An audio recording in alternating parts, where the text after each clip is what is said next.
Welcome, guys, to John's Football Channel. This is your post review of Chelsea versus Arsenal in the Carabao Cup semi-finals. Unfortunately, we didn't make it in the end. Um, we knocked out their door, probably not hard enough, um, and we didn't end up getting there at the end. So we can only look at our next game and see what we can do. But going into this game, seeing how this game went, um, anything we can do now is analyze it and see what we could do better. The way we started up this game with a sort of a back three, and then we progressed into a back four at times. So our lineup was Sanchez in goal, Fofana, Trevor Chalaba, and Hater as our centre backs. And then Gusto, Caicedo, Santos, Enzo, and Cucurella as our back line in terms of in the midfield. Cucurella and Gusto playing the wing back positions. And then we had Delap and João Pedro playing striker. This team looked interesting. So it looked like we were able to. It's a summer formation that we were able to protect our back line, while as also creating chances up front, being able to overload the midfield when we need to, and then attack probably on the break or attack in a certain way that it can compact our defense and attacking styles. And I think it did both jobs basically with the formation that we took. The only problem is that the way Rosinia used the lap, I think he shouldn't have had him play as a right wing. I think they should have found a way to play Gusto as a more I don't know, probably we should have shifted. When Gusto plays when we had the ball, Gusto should have went straight to the right wing position and hold that thing. And then, or even João Pedro, let João Pedro go towards there. But I think mainly let it be Gusto, and then our team somehow shifts. The whole team shifts to compact that player and that position. And then we have when Sanchez sends the ball wide and far, we have the lap trying to get to outbody Gabriel or Saliba. And then the idea was supposed to be João Pedro being around there in that area to feed and to attack and to get the loose ball. I think that's supposed to be the way we're supposed to go. Not against with the way we went with Delap having to try to get all the balls on his own. Or João Pedro trying to get all the balls on his own.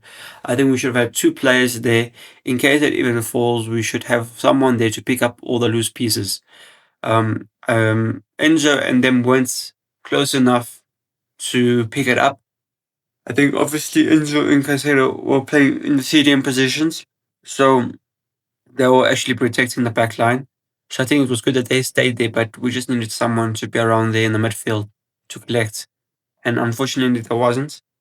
Um, so looking at this game, you could clearly see the first half was quite quiet. We didn't do much. If anything happened. But in the second half, what we did was we ended up making changes. I don't know. People do. Let me know down below. Do you guys think in a way that Rosinia left the subs too late? Do you think he should have brought them on in 45? Part of me thinks that maybe he's.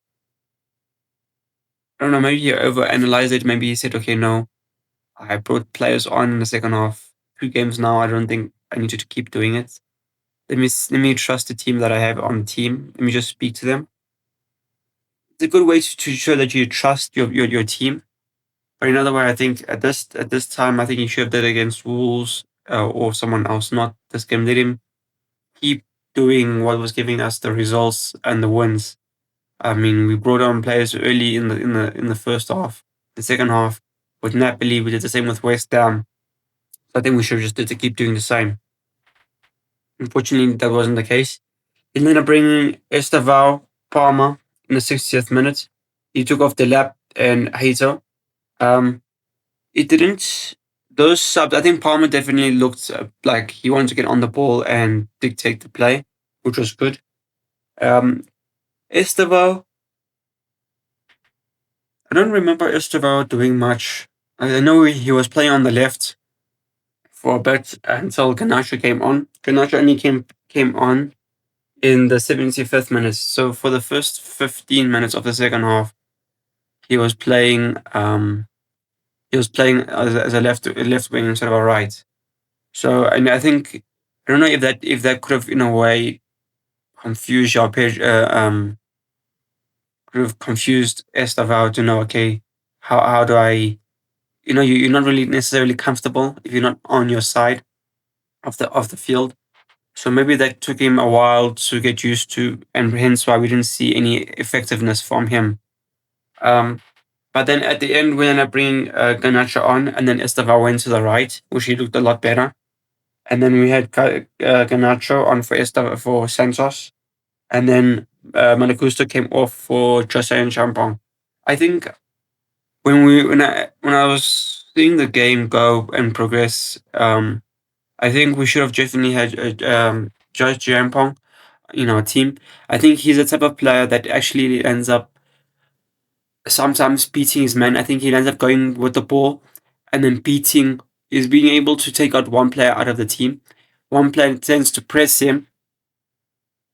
9 out of 10 times he ends up going past him with either with pace or actual quick step over something, and then able to find another teammate and able to progress with the ball like that. Where with Chalaba and Fofana and them, they don't tend to draw a man out first and then play the ball. They tend to try to play around them, which in some sense is it's quite difficult to do.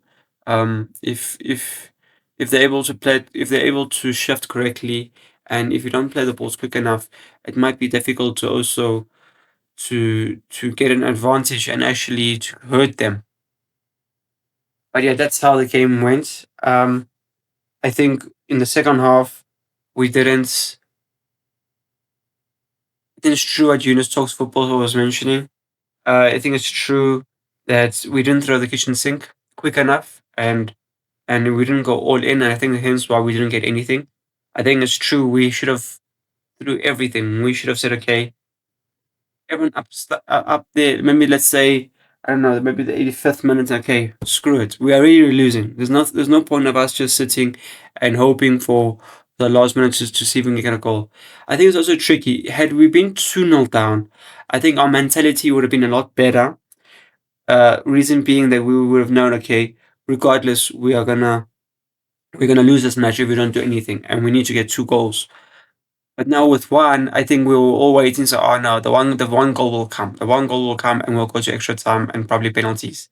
I think that's the mentality uh, was from the team, and hence why we didn't get anything because they were saying, okay, no, we still have time to score one goal. One goal is quick. It only takes seconds, and I think that was the wrong mentality to do.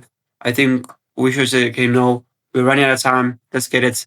Let's throw everyone inside the box.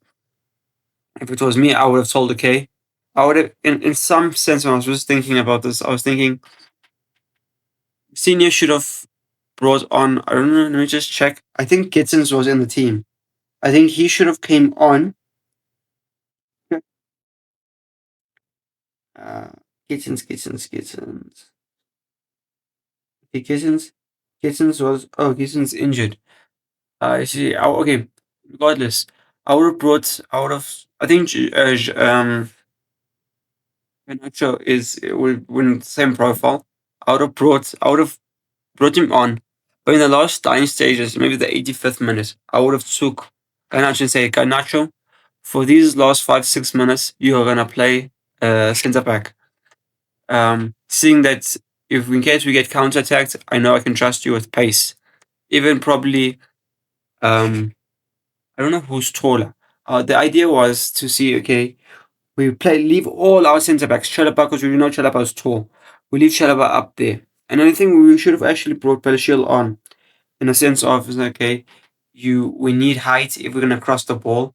So let's bring out some height into the team in order for us to have a greater chance and actually to score. Then I would have left my centre backs up there and say, okay, guys, we're just gonna pump this ball in. We're gonna do crosses. We're gonna do low driven shots. We're gonna do all sorts, and we're gonna give Kepa an actual testing. He's gonna know what it's like to be in a training ground and just be taking shots against. And unfortunately, that was not the case. If we look at the stats, we could clearly see that in this game we've had we've had total shots. We had 14 total shots. We had 14. Arsenal had 5, but yet somehow Arsenal has the same amount of shots on target, just like us. We both have 2 each. And I'm pretty sure that second goal, that goal that they scored, was one of them. So it just shows you that our we weren't that clinical to actually get a goal. I mean, if we have 14 shots on target, chances are one's going to go in. But if we only have two, I mean, what are the odds that actually a ball is likely to go in if we're not going to be actually shooting? So I think that's where our mindset should have been. That's where we should have said, okay, guys, no, the only way to get a goal is to shoot. Yes, it's true that we could clearly see in the second half at the end, we're trying to mainly pass it around, but the only problem with that is there were so many Arsenal players around us because they were defending as well. They were defending their team, their posts. That it made it difficult for us to just play tacky football around their defense because there were so many players. It wasn't very easy to get through balls and nice passes in there and around them because of it being so tight and so clustered. So I think we should have tried to get Balenciaga on. Chalaba should have played striker, and we should have just seen what we could have done, I suppose, in that aspect. But yeah, it is what it is. We can only move on. We clearly see they playing Man City in the Carabao final. Man City won 5-1 on aggregate as well. Big scoreline. Um, so yeah, I think I was just thinking as when we were about to lose. I think okay, now where would you rather lose? Would you rather lose in the final or the semis? Because I feel like most fans and most people talk about you losing the final compared to no one really remembers the semis and the quarters. They mainly remember the final. So let me know down below what do you guys think. Do you guys agree that it's better to if you're gonna lose a competition, it's better to get knocked out in the semis than the actual final? Do you guys agree? I would hate it for me to be anywhere around the stadium knowing that I lost the cup, and there's other fans and other players around me that are busy celebrating that they have won the cup, and I'm just looking there. And what do you have to do? You have to put your head in the bloody sand, trying to ignore this whole situation. So yeah, let me know down below. This is my post review of the game. Let me know how you guys would have changed things compared to what Rosina did. Do you guys do you guys see it the same way? Do you guys have any other thoughts that you might want to add?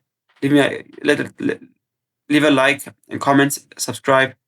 Peace.